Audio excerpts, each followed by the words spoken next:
And if you recall, at some point when the CD was so much misbehaving, the president himself at the time had to make a public appeal to our military, not to think about intervening.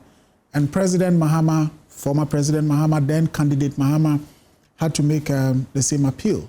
So I would say that at least in the interest of stability, continuity of our Fourth Republic and all of that, what happened by way of the 2024 elections perhaps got us at least to be stable as a country. And the results, I think, spoke for itself in terms of the outcome. For the first time, we have one party controlling 2/3 of parliament.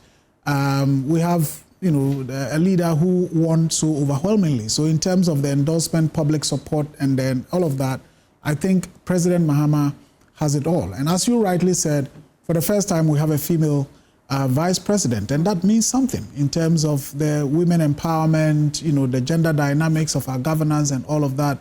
That certainly is great. Of course, in terms of resetting, a lot had to happen. Whether we called it resetting or otherwise, a lot had to change based on what was happening. The President Akufo-Addo government had gotten to a point where it was basically we wouldn't listen to anyone. We would do whatever we want, even as the country was sinking.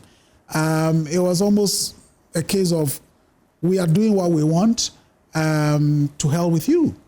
So what happened, whether we call it reset or not, that is what it is. Coincidentally, the NDC's manifesto, was titled Resetting Ghana, right. Agenda for Jobs, and all of that. And so far, I think, I would say that it's not been bad.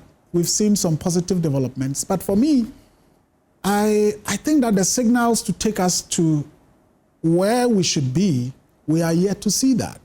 As Samson and Winston were talking about the issues about corruption and the plans and the laws and so on, I think three things, And for me, the number one thing is values as a country.